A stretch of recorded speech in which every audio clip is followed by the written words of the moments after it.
KPM. Salam sejahtera, anda sedang menonton Sukses SPM 2021 Percotan bersama dengan saya, Sean Steven selaku hos anda. Dan untuk hari ini, mata pelajarannya adalah fizik di mana kita akan memberi fokus kepada kertas 1. Dan mungkin anda akan cakap, fizik tu susahlah. Macam mana nak dapatkan markah maksimum untuk kertas fizik ni? Format dia macam mana? Jangan risau kerana hari ini kami akan kongsikan kepada anda format bagaimana anda boleh mendapatkan markah maksimum untuk kertas 1 fizik. Tapi sebelum tu, jom kita tengok siapakah guru penyampai untuk hari ini.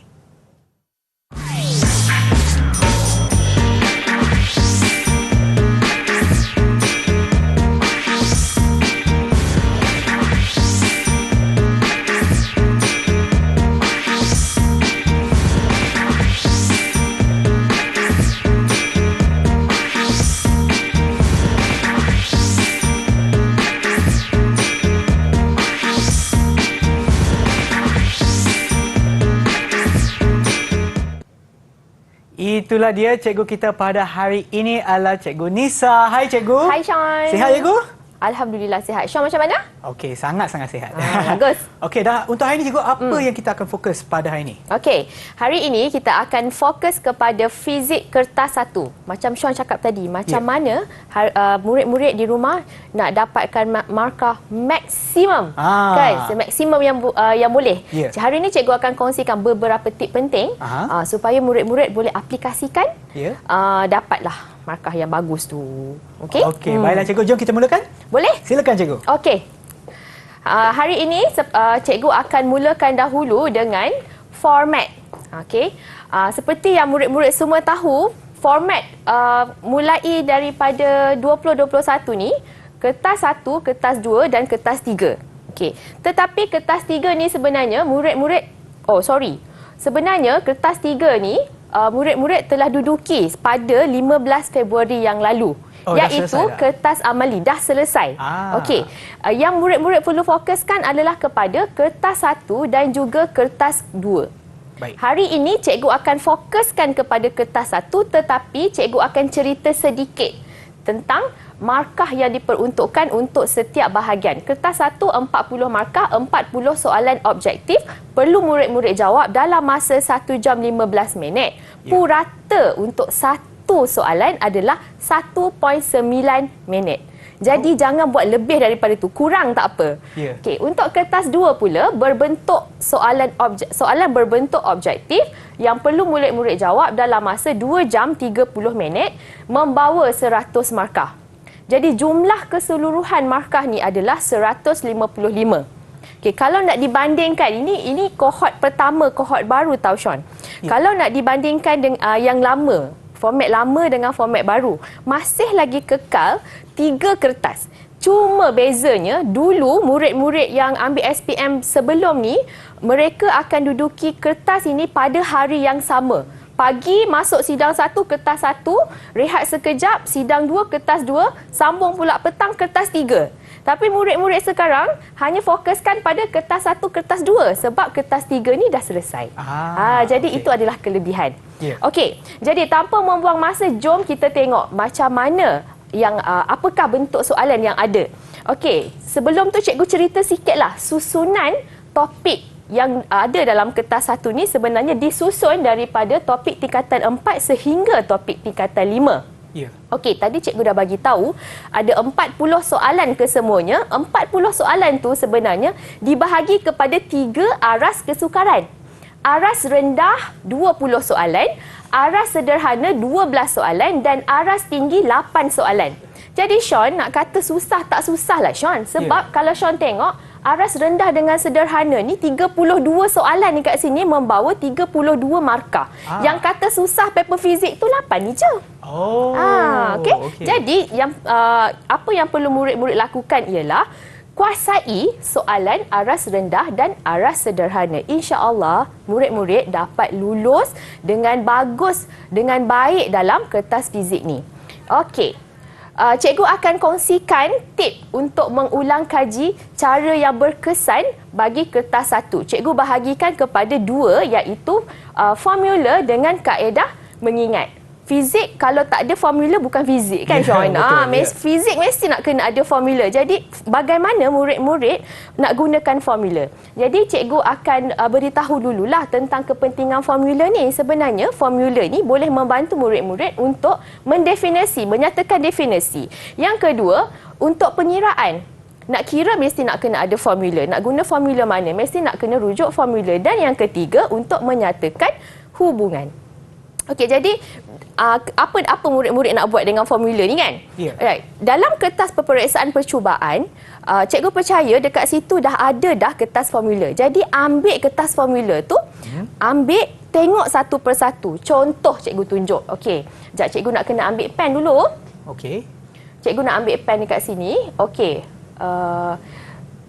Kat sini kan, cikgu tunjukkan satu contoh macam formula yang kelima. Ada banyak formula yang akan diberikan, tapi bukan semua formula itu disenaraikan dalam ni. Jadi murid-murid kena tahu apa formula yang ada, apa formula yang tak ada. Dan formula yang tak ada tu sebenarnya murid-murid boleh jelmakan. Okey, contohnya soalan formula, bukan soalan lagi. Formula yang kelima, F sama dengan MA, begitu sinonim dengan hukum gerakan Newton yang kedua. Okey. Tapi daripada formula ini, kita tahu A sama V tolak U per T, kita boleh masukkan ke dalam persamaan. Okey, kalau macam ni, dia jadi right. Dan kita akan kembangkan MV tolak MU per dengan T. Okey, masih lagi F, tapi ini dipanggil daya impuls. Oh ya. Macam tu juga. Jadi bila nak formula ni tak ada dalam senarai, kan? Tetapi formula ini diguna pakai dalam kertas satu. Tu sebab kalau murid-murid dia tak sedar, dia kata formula kat depan ni tak guna. Sebab dia kata apa yang formula dia nak guna tak ada. Tapi sebenarnya bukan begitu. Ada caranya untuk mengguna pakai formula yang telah disediakan dalam buku soalan. Okey. Ini contoh lain lah kan. Right. Seterusnya, cikgu akan berkongsi tip bagaimana cara mengingat. Sebab tadi aras kesukaran yang rendah ada 20 soalan. Okay. Jadi penting untuk murid-murid mengingat apakah konsep teori yang ada. Jadi di sini cikgu kongsikan 4 sahajalah cara yang biasa kita gunakan untuk mengingat sesuatu. Kaedah cangking, mnemonik, memberi makna, ulang dan juga tulis. Okey. Yang pertama, contohnya cangking. Macam ni sebenarnya. Cangking ni, satu perkataan yang panjang, kita kelas-kelaskan perkataan tu. Contohnya, paling mudah, macam kita nak ingat kita punya nombor IC. Kan panjang nombor IC kita. Tapi kita kelaskan kepada 4 nombor. Contohnya. Okay, begitu juga dengan cangking ni, kita boleh aplikasikan dalam mengingat definisi sesuatu konsep. Okey, contohnya cikgu bagi dekat sini ialah muatan haba tentu. Kalau tengok baca muatan haba tentu ialah kuantiti haba yang diperlukan untuk menaikkan suhu sebanyak bla bla bla sampai dekat sini. Macam mana nak ingat kan? Jadi apa kata murid-murid cangking, bahagikan dia. Okey, macam ni, 4 perkataan. Untuk menaikkan suhu sebanyak mana? Sebanyak 1 darjah Celsius. Bagi jisim 1 kg bahan itu. Okey, ini dah bahagi kepada 4 bahagian. Jadi murid-murid bahagikan kepada 4 bahagian untuk mengingat. Sambil membahagi kepada 4 bahagian, bandingkan dengan formula. Formula bagi muatan haba tentu. C sama Q per M del theta. Apa dia? Kalau murid-murid tengok, untuk menyatakan definisi, tengok Q. Q ialah haba. Kuantiti haba yang diperlukan, that is Q. M del theta, untuk menaikkan suhu, del theta. Sebanyak mana nak naikkan suhu? Sebanyak 1 darjah Celsius. Jisim dia M. Banyak mana jisim tu? 1 kg. Itu adalah satu cara untuk murid-murid mengingat definisi bagi sesuatu konsep ataupun hukum ataupun teori. Ini adalah kaedah cangking. Wow. Okey. Kemudian, kaedah kedua dikenali sebagai mnemonik. Kalau tengok ini, cikgu bagi contoh yang selalu cikgu guna untuk mengingat turutan bagi gelombang elektromagnet. Kalau kita tengok sinar gamma, sinar X, ultra, bla bla bla sampai dekat gelombang radio. Susah nak ingat. Jadi kita buat satu ayat mudah untuk kita ingat, iaitu guna makeup X untuk nampak merah menyala raw. Jadi kita gunakan macam tu. G untuk gamma, X untuk sinar X, U untuk ultra ungu, nampak ni untuk cahaya nampak, inframerah untuk merah, gelombang mikro ni diwakili oleh menyala, dan radio diwakili oleh raw tadi. So ini adalah cara kedua untuk mengingat dengan lebih mudah yang dipanggil kaedah mnemonik. Okey. Kemudian maksudnya dekat sini daripada satu-satu simbol murid memberi makna sendiri. Okey, contohnya macam nak ingat transistor. Transistor ada dua, transistor NPN dan transistor PNP. Lepas tu kita tengok NPN ni anak panah keluar. PNP anak panah masuk. Tapi bila selalu kita confuse NPN, keluar ke masuk anak panah dia? PNP, keluar ke masuk anak dia selalu kan? Okey. Jadi apa kata kita beri sendiri makna kepada simbol ini. Okey, contohnya kalau cikgu selalu ingat apa yang di tengah. Okey, apa yang di tengah? Yang pertama kita ambil yang ni lah, P. Okey. P ni keluar. Cikgu nak pinjam logat utara sikit. P mana selalu? P keluar. Itu maksudnya kita memberi makna kepada simbol itu, memberi makna kita sendiri. P keluar. Okey. Kalau N, masuk. Jadi kita sendiri memberi makna kepada sesuatu simbol itu sendiri. Kita sendirilah yang faham. Tapi mesti kita kena tahulah makna sebenarnya apa benda di sebalik PNP dan NPN tu kan.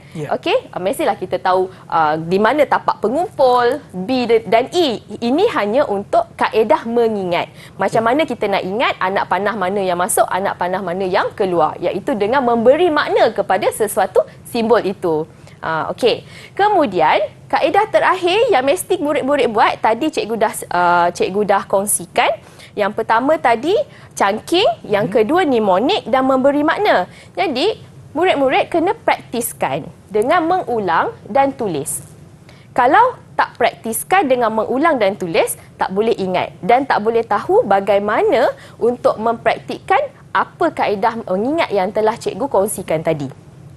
Okey. Baiklah cikgu, terima kasih atas perkongsian cikgu tadi dengan format serta bagaimana kita dapat mengingat sesuatu formula ataupun sesuatu ayat yang perlu kita ingatlah untuk peperiksaan nanti. Tapi sebelum kita teruskan, apa kata kita berehat seketika dan kembali semula ke Sukses SPM 2021 Pecutan.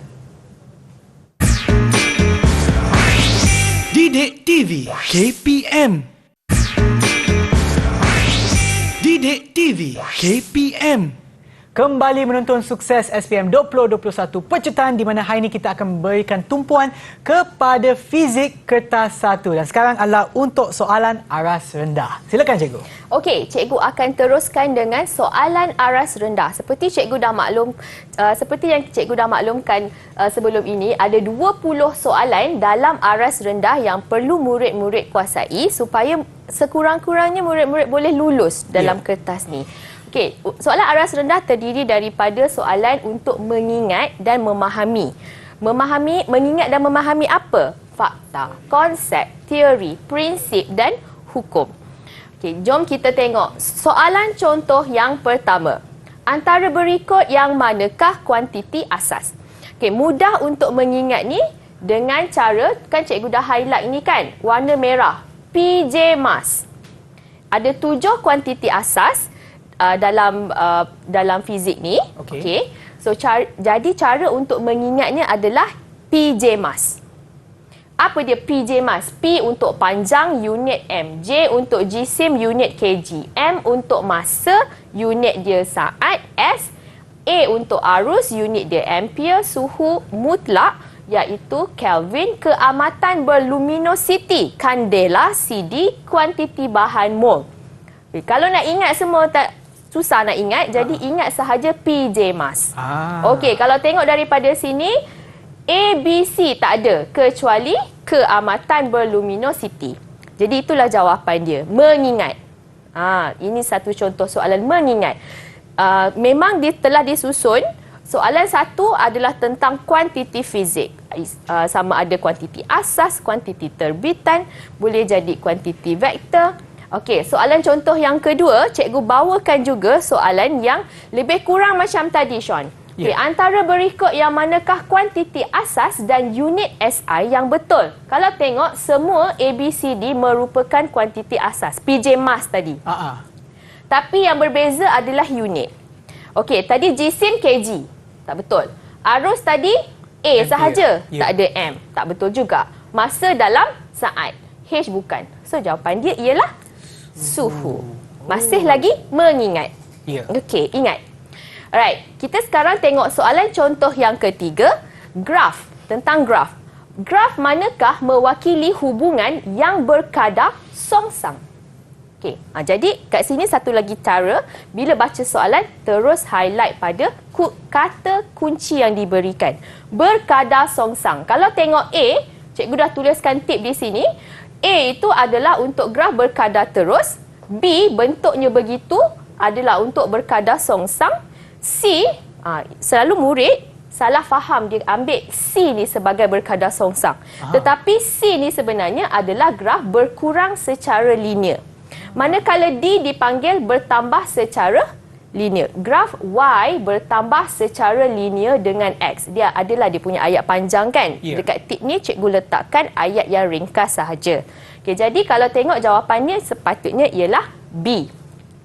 Bukan C. Ramai murid salah anggap dia ambil C sebagai berkadar songsang. Okey.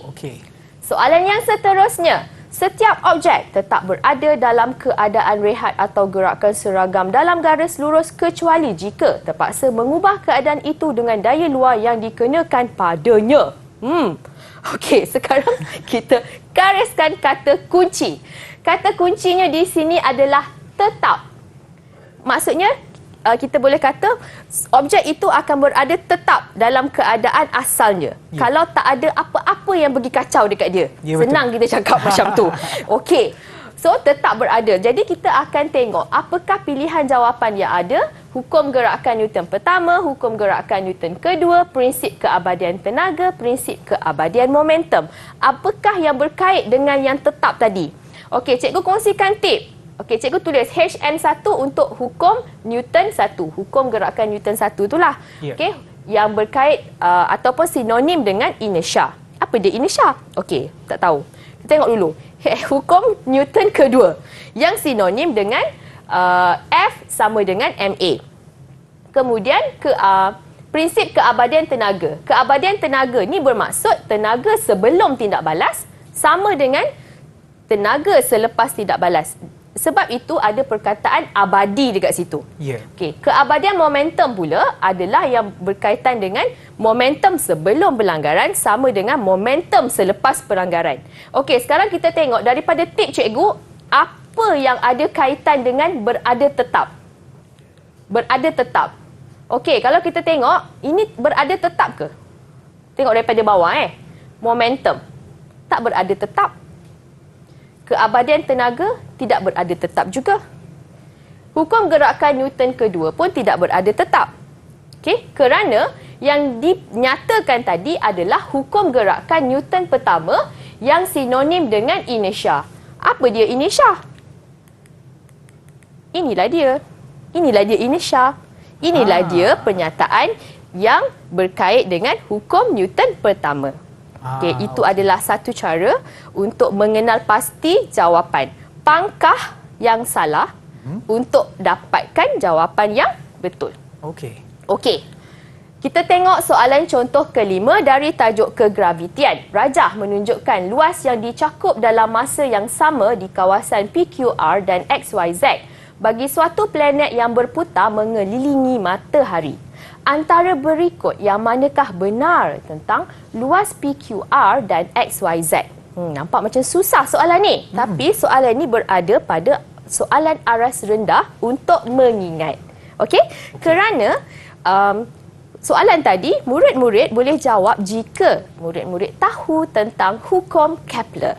Hukum Kepler yang pertama berkaitan dengan bentuk elips.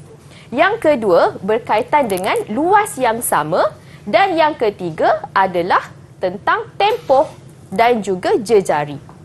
Kalau tengok gambar tadi, tentang apa tu Sean agaknya? Yang ini kan, ini tentang luas. So, jadi apa yang kita boleh kata kat sini yang berkaitan dengan luas iaitu hukum Kepler yang kedua. Jawapannya A. Okey.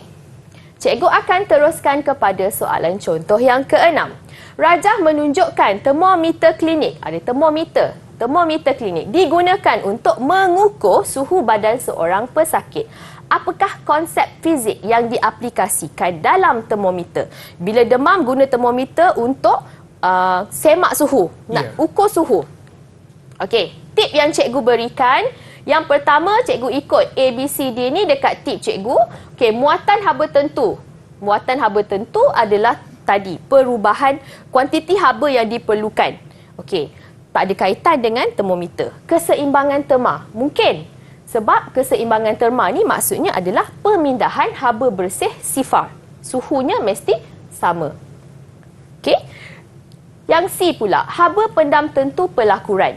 Pelakuran melibatkan perubahan fizikal daripada pepejal ke cecair, manakala penguapan ni adalah perubahan daripada cecair dan gas. Jadi di sini kalau kita tengok termometer suhu sama. Kena tahu masih di bawah soalan aras rendah iaitu mengingat dan memahami. Ini adalah satu contoh soalan yang cikgu ambil.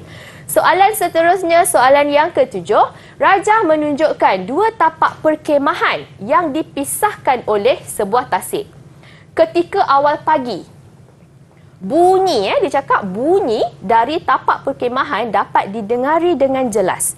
Fenomena manakah yang menerangkan situasi ini? Kalau kita tengok dekat sini, dia ada cakap tentang awal pagi dan juga tentang bunyi. Maksudnya ini adalah berkaitan dengan gelombang bunyi. Okey.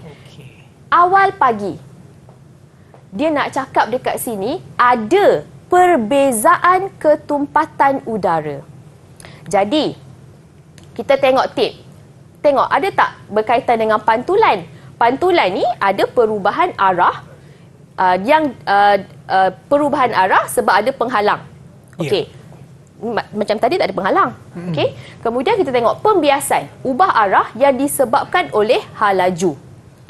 Okey. Interference adalah superposisi dua gelombang, manakala pembelauan ialah penyebaran gelombang. Kalau kita tak payah tengok dengan lebih lanjut pun kita dah boleh dapat jawapan dah sebenarnya. Kalau tengok tadi soalannya adalah berkaitan dengan gelombang bunyi yang berbeza ketumpatan.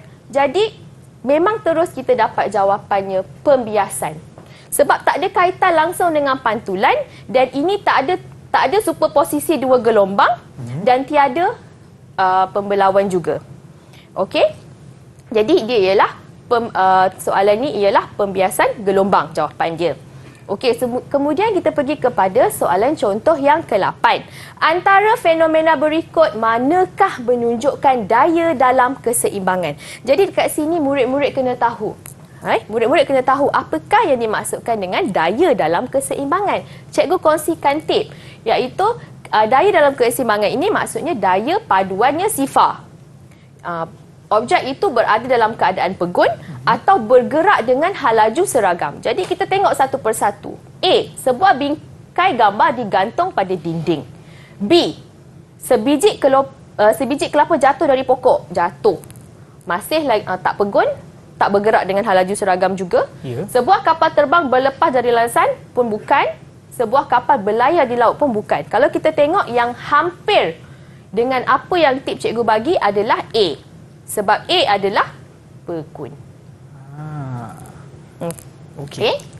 Soalan contoh yang ke-9. Alat manakah berasaskan prinsip Pascal?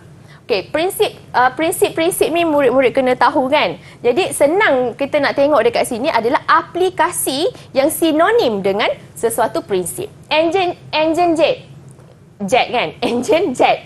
Okey, enjin jet ni sinonim dengan prinsip keabadian momentum. Hidrometer dan juga belon udara panas memang tak lari daripada daya apungan, iaitu prinsip Archimedes. Dan akhir sekali adalah jet hidrolik. Inilah jawapannya kerana jet hidrolik ini memang sinonim sangat dengan prinsip Pascal. Kena tahu. Ini adalah soalan aras rendah. Kalau tak tahu maka tak boleh nak jawab. Okey, soalan contoh ke-10. Graf menunjukkan hubungan antara beza keupayaan, yang ini V, dengan arus, yang ini I, bagi 4 konduktor berlainan iaitu J, K, L dan M. Konduktor manakah mempunyai rintangan paling tinggi? Okey, kalau tengok dekat sini, kecerunan graf adalah bersamaan dengan rintangan. Jadi, bila nak rintangan yang paling tinggi, maksudnya kecerunannya mesti kecerunan yang paling tinggi. Jadi kita tengok J, K, L, M, J lah yang mempunyai kecerunan paling tinggi, maka J lah jawapannya. Jadi sebenarnya ada pilihan jawapan lah A, B, C, D tu, tapi cikgu tak tulis dekat sini. Cikgu terus bulatkan pada J je. Okey, soalan contoh yang ke-11. Rajah menunjukkan petua tangan kiri Fleming. Jari telunjuk mewakili apa? Okey, ini masih lagi di bawah aras rendah, iaitu mengingat.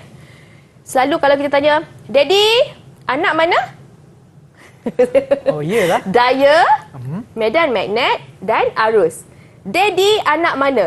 Okey, jadi kat sini teruslah kita boleh jawab jawapan dia. Dan magnet diwakili oleh jari telunjuk.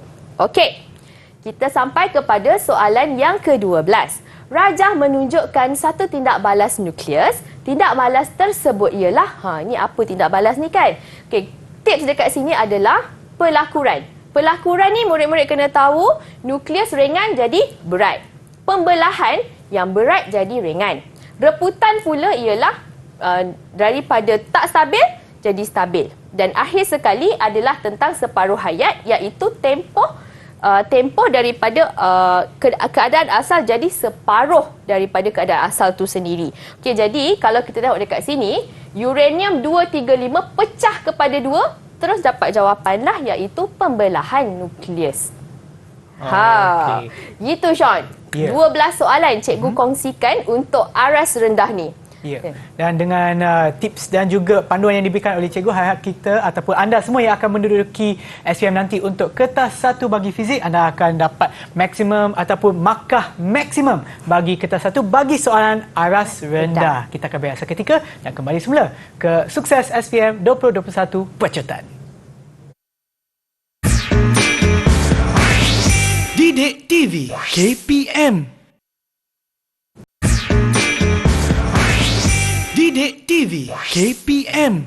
Anda sedang menonton Sukses SPM 2021 Pecutan, dan untuk hari ini adalah mata pelajaran fizik kertas 1. Dan untuk segmen ini kami akan memberikan tumpuan kepada soalan aras sederhana. Baiklah cikgu, silakan.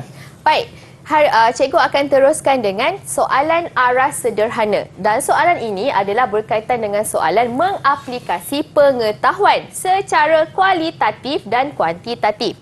Dalam bahasa mudah, kualitatif mengaplikasi pengetahuan dalam bentuk perkataan. Manakala kuantitatif pula adalah mengaplikasi pengetahuan dalam bentuk nombor. Baik. Okey, kita tengok contoh soalan. Berdasarkan graf halaju masa, berapakah sesaran kereta dalam masa 14 saat? 14 saat dekat sini. Okey, murid-murid kena tahu bahawa untuk graf halaju masa, luas di bawah graf adalah bersamaan dengan sesaran. Jadi, cara untuk menyelesaikannya adalah sesaran graf ni adalah luas trapezium yang sebelah atas tolak dengan luas segitiga. Sebenarnya kalau murid-murid nak pecahkan kepada segitiga dan segi empat pun boleh juga. Tetapi sebab murid-murid kan memang dah ambil fizik, ambil matematik tambahan dan belajar matematik. Jadi cikgu rasa tak ada masalah, terus murid-murid gunakan luas trapezium sahaja. Okey, jadi luas trapezium tolak dengan luas segitiga, maka murid-murid akan dapatlah 80 meter dekat sini. Okey, cikgu dah kongsikan dekat sini apakah luas trapezium tadi, iaitu setengah darab tinggi darab segi dia sebenarnya hasil tambah 2 sisi selari. Okey, sebab tu cikgu tulis BC tambah AD. Okey, kemudian tolak dengan luas segitiga. Okey, maka murid-murid dapatlah jawapan, dan pastikan tekan kalkulator dengan Betul. Ya. Okey. Seterusnya, kita tengok soalan contoh ke-14. Rajah menunjukkan Abdul Latif bin Romli dalam acara lompat jauh. Teknik manakah yang beliau gunakan untuk mengurangkan kecederaan? Okey, cikgu kongsikan tip dekat sini, daya impuls. Okey, sebenarnya formula ni tak ada dekat depan. Tetapi formula ini dapat dijemakan daripada F sama dengan MA. Ya. Okey, ini adalah formula untuk daya impuls. Macam mana kita nak guna formula untuk jawab soalan berbentuk ayat? Sebab selalunya kita guna formula untuk menyelesaikan pengiraan. Okey. Jadi dekat sini cikgu nak kongsikan tip bagaimana murid-murid nak guna. Sekarang kita tengok untuk daya impuls F. Okey, daya impuls adalah F dan T adalah masa tindak balas. Masa tindak balas. Jadi, tadi kita kata nak kurangkan kecederaan bermaksud kena kurangkan daya. Daya perlu dikurangkan. Ya. Untuk mengurangkan daya, maka masa tindak balas perlu dipanjangkan. Okey, ini adalah satu aplikasi dalam daya impuls. Satu lagi contoh lain yang cikgu boleh beri adalah penggunaan airbag. Airbag dalam kereta. Kan? Ya. Okey. Kalau airbag dalam kereta, nak kurangkan kecederaan, kena panjangkan masa tindak balas. Airbag ni tadi akan memanjangkan masa tindak balas. Jadi ambil masa sebelum driver kena dekat steering kereta. Ya. Okey. Jadi jawapan dekat sini kita tengok satu persatu. Yang manakah satu yang boleh memanjangkan masa tindak balas? Mendarat dengan satu kaki. Boleh ke? Tak Mendarat dengan meluruskan kaki. Tak boleh juga. C. Menegakkan badan ketika mendarat. D. Membengkokkan lutut ketika mendarat. Okay, jawapannya ialah D. Membengkokkan lutut ketika mendarat sebab membengkokkan lutut ni memanjangkan masa hentakan tadi. Ya, betul. Okey. Seterusnya, soalan contoh ke-15 daripada tajuk kegravitian. Rajah menunjukkan sebiji bola besi berjisim 0.2 kg diikat pada hujung tali yang diputarkan secara mengufuk oleh seorang murid. Jejari bulatan, yang ini adalah R, ialah 0.5 meter. Jika jejari berbola besi itu berputar dengan kelajuan mala 4 meter sesaat, hitungkan daya memusat F juga. Ada banyak F. Okey, tadi jisim M. Okey, apa yang cikgu tunjukkan adalah bagaimana murid-murid boleh mengenal pasti kata kunci dalam soalan yang diberikan. Okey, kita tengok bagaimana cara untuk menyelesaikan soalan ni tadi. Okey, F sama dengan MV kuasa 2 per R. Mana cikgu dapat formula ni? Formula ni ada dekat buku soalan. Jadi murid-murid boleh rujuk dekat buku soalan. Ya. Buku soalan nanti ada formula, so tengok dekat depan. Sebab itu sangat penting murid-murid kena tengok secara keseluruhan. Apakah formula yang diberikan dalam buku soalan, apa formula yang tak ada. Ya. Okay, kalau kamu tak pernah tengok soalan formula kat depan, kamu cuma tahu, oh ada formula, tak apalah nanti guna. Tapi bila sampai hari kejadian, tengok-tengok, kenapa tak ada formula? Cikgu kata ada formula. Itu yang kata formula kat depan tak guna. Jangan kata macam tu. Sebenarnya, murid-murid yang salah kalau tak pergi tengok. Jadi murid-murid kena pergi tengok formula apa yang ada, formula apa yang tak ada, dan kena tahu apakah maksud bagi setiap simbol. Baik, cikgu teruskan dengan penggantian. Hanya gantikan sahaja nilai-nilai yang telah kita dapat tadi dalam soalan, masukkan sahaja dalam formula yang betul, tekan kalkulator dan dapatlah 6.4 Newton. Oh. Okey? Okey.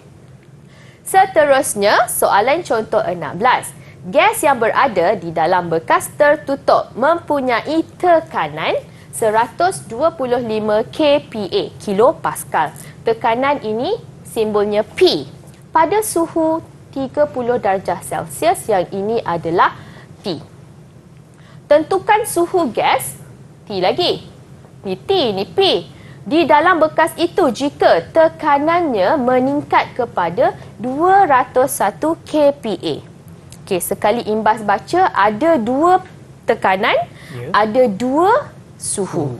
Okey, sebenarnya ini adalah berkaitan dengan gas, hukum gas. Hukum gas ada 3, Charles, Gay-Lussac dan juga hukum Boyle. Untuk mengingat dengan mudah 3 hukum gas ni, kita gunakan formula segitiga hukum gas. Formula segitiga hukum gas, cara cikgu mengingat, ni cikgu kongsikan cara cikgu ingat. Charles pergi bawa pasir broom terbalik. Charles pergi bawa pasir broom terbalik. So cara susun dia beginilah, ikut susunan. Ni ke dalam macam ni. Okey, ikut susunan. Jangan salah susun. Nanti salah susun pula. Okey. Kemudian murid-murid tengok, kenal pasti dekat sini ada tekanan dengan suhu. Maka inilah formula yang perlu murid-murid gunakan. Kalau soalan tanya apakah hukum yang terlibat, maka hukum tu tadi adalah hukum ini kan? Kan? Hukum Gay-Lussac. Okey. Okey? Ya. Alright. Sekarang kita tengok bagaimana untuk menyelesaikan soalan ini. Okey, bila tengok soalan ni tadi, ini adalah maklumat yang telah didapati daripada soalan. Cikgu sarankan untuk murid-murid tulis semula maklumat-maklumat tu. Okey, jadi sebab ada 2 tekanan, ada 2 suhu, maka kita akan guna P1, T1, P2, T2 untuk mewakili setiap simbol tadi. Kemudian cikgu nak bawa murid-murid tengok kepada suhu. Okey, suhu di sini dalam darjah Celsius. Tetapi disebabkan ini adalah hukum gas, maka kita kena tukar kepada unit Kelvin. Okay. Bila hukum gas kena tukar kepada unit Kelvin. Di sinilah selalu kesalahan yang murid-murid lakukan. Tidak menukar unit daripada darjah Celsius kepada Kelvin. Untuk tukar unit, tambahkan dengan 273. Untuk yang ini untuk dapatkan kita kata suhu mutlak. Okey. Jadi bila dah dapat maklumat ni, gantikan ke dalam persamaan tadi. Bila dah ganti persamaan, kamu akan dapat dalam bentuk Kelvin. Bila tengok jawapan dalam unit darjah Celsius. Jangan lupa untuk tukar semula daripada Kelvin kepada darjah Celsius dengan tolak semula 273. Tadi tambah sebab daripada darjah Celsius kepada Kelvin. Sekarang nak tukar daripada Kelvin ke darjah Celsius, tolakkan. Jadi murid-murid akan dapat jawapan 214 darjah Celsius ni. Okey. Seterusnya kita pergi kepada soalan contoh 17. Satu cahaya monokromatik dengan jarak gelombang. Jarak gelombang. Ini adalah lambda. Okey. Iaitu nilai dia 5 darab 10 kuasa negatif 7. Okey. Mengalami interference apabila bergerak melalui 2 celahan. Pinggir-pinggir cerah dan gelap terbentuk pada skrin. Ini pinggir-pinggir cerah terbentuk pada skrin yang berada 1 meter daripada 2 celah itu. Jarak antara 2 pinggir gelap berturutan adalah 10 darab 10 kuasa negatif 3. Okey, jadi tip di sini kena guna formula lambda sama AX per D. Okey, jadi dekat sini cikgu akan kongsikan tips bagaimana menggunakan scientific calculator dengan cara yang betul. Okey, cikgu ada paparan kalkulator dekat situ. Tapi cikgu nak tunjuk sikit macam mana cara untuk murid-murid gunakan. Okey, kalau tengokkan dekat sini. Okey, 5 darab 10 kuasa negatif 7. Selalu murid-murid buat kesalahan dekat sini sebab tak guna macam cikgu punya paparan. Okey, sebab murid-murid selalu tekan darab. Okey, jadi sekarang cikgu nak tunjuk macam mana cara yang betul. 5, guna perkataan EXP. Okey, sebab kalkulator ada beberapa jenis. Ada kalkulator yang memang dia guna EXP ataupun dalam paparan yang sebelah lagi tu dia guna 10 kuasa negatif darab 10 kuasa X. Okey, ataupun dia guna tadi. Okey, kejap ya. Alright. Cikgu, boleh tak tolong alihkan kalkulator ke tengah sikit sebab takut Sini. nanti memang kat rumah tu tak nampak. Okey, cikgu tahu kat sini boleh? Baik. Okey, sebab cikgu nak tengok nombor ni juga. Macam ni boleh? Boleh. Okey. Jadi kita akan masukkan satu persatu. 5 darab 10 kuasa negatif 7. Okey. Lepas tu tutup. Lepas tu darab 1. Darablah 1. Darab 1. Darab 1. Tak tulis pun tak apa sebenarnya. Okey, bahagi. Lepas tu tutup. Cikgu nak bahagi. Tekan dulu lah ya. Okey. Macam ni kan? Okey, lepas tu bahagi 10 darab kuasa 10. Yang ni, tekan terus ni. Okey. Cikgu tulis macam mana ni? 10. Okey, sorry. Darab negatif 3. Okey. Lain jawapan dia. Okey, apa yang cikgu nak tunjukkan dekat sini adalah 5 darab 10, yang ini kan, cikgu nak tunjuk dekat murid-murid adalah untuk menekan kuasa, ni, murid-murid tak perlu tekan darab 10. Apa yang cikgu nak cakap dekat sini adalah murid-murid tak perlu tekan darab 10. Okey, murid-murid tak perlu tekan darab 10. Macam ni. Jangan tekan macam ni. Cikgu nak tekankan. Jangan tekan macam ni. Yang ni salah. Cikgu nak cakap. Yang ni salah. Tak betul. Okay. Cara tekan dia ialah terus tekan pada nombor yang cikgu telah tunjukkan tadi. Itu cara dia. Sebab pada kalkulator saintifik tu memang ada butang khas. Betul. Itu yang cikgu nak lah. kongsikan. Jadi cikgu nak tekankan bahawa murid-murid kena guna terus apa butang khas yang telah ada. Jangan guna tekan satu persatu darab 10 kuasa tu. Nanti Itu sebenarnya yang cikgu nak kongsikan hari ini. Jadi bila dah guna kalkulator tu dengan betul, murid-murid akan dapat jawapan seperti yang tertera pada skrin cikgu, iaitu 5 darab 10 kuasa negatif 4. Okey, terima kasih cikgu. Dan dengan itu harap anda semua boleh dapat markah maksimum bagi soalan aras sederhana. Dan sekarang ni kita akan berehat seketika dan kembali semula ke Sukses SPM 2021 Pecotan. Didik TV KPM. Didik TV KPM.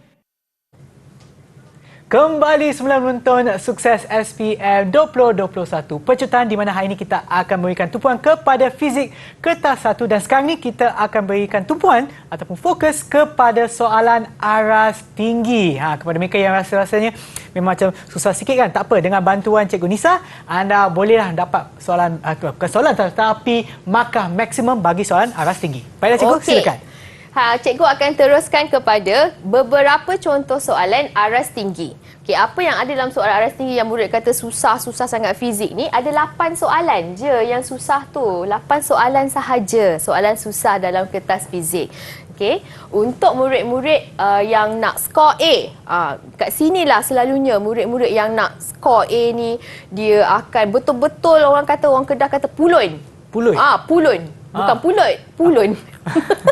Dia buat betul-betul lah, dia buat sungguh-sungguh dekat bahagian sini. Okey, 8 soalan ni. Okey, soalan aras tinggi ni adalah soalan menganalisis untuk membina satu konsep fizik. Kita tengok contoh yang pertama. Rajah menunjukkan 3 susunan spring P, Q dan R. Semua spring yang digunakan adalah sama. Perbandingan bagi jumlah pemanjangan susunan spring P, Q dan R manakah yang betul apabila beban 400 gram digantung? Okey, cikgu kongsikan dulu pilihan jawapan. Dia ada Q lebih besar daripada R, lebih besar ni. Dia ada A, dia ada B, dalam susunan maksudnya yang daripada pemanjangan paling banyak kepada pemanjangan paling sikit. Okey. Jadi kita akan patah balik. Okey, patah balik dekat sini tadi. So kalau tengok dekat sini, kita tengok macam ni, tak tahu apa benda kita nak buat kan. Okey, sekarang kita tengok tip yang cikgu berikan, cikgu ambil daripada buku teks. Okey, daripada tajuk kekenyalan. Okey, sekarang kita tengok susunan spring ni boleh disusun secara sesiri ataupun selari. Okey, sekarang kita tengok kat sini apa yang disusun adalah secara selari. Jadi sebab tadi soalan adalah berkaitan dengan pemanjangan, maka kita ambil yang ini untuk pemanjangan sistem spring. Okey. Jadi kalau ada 2 spring, kita bagikan dengan 2 lah. Beban tadi, dia kata beban digantung 400 gram dikongsi oleh 2. Itu kata X bahagi dengan 2. Okey, maka kita tengok warna merah dulu. Okey, warna merah dulu. Lepas tu kita buat pula untuk Q. Kita kena buat satu persatu. Kalau tengok yang ni X per 2. Bawah ni X. Sebab dia ada satu je. Kita tambahkan, kita dapat 3X per 2. Kemudian kita buat untuk R. R ada 4 spring. Kita buat X per 4. Bawah ni ada 2 spring, maka X per 2. Kita tambahkan, kita dapat dekat sini 3X per 4. Tengok. 4. Yang ini 2. Yang ini 2. Macam mana kita nak bandingkan? Sebab tu kita kena tukar semua kepada nombor 4 ni. Pecahan dia. Jadi bila kita dah kira, kita susunlah.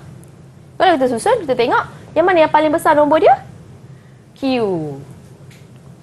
Tengok nombor Q. Jawapannya A. Taklah susah sangat kan? Okey, soalan contoh ke-19. Selajah menunjukkan graf V melawan I untuk menentukan DGE dan rintangan dalam satu sel kering. Pasangan manakah yang benar?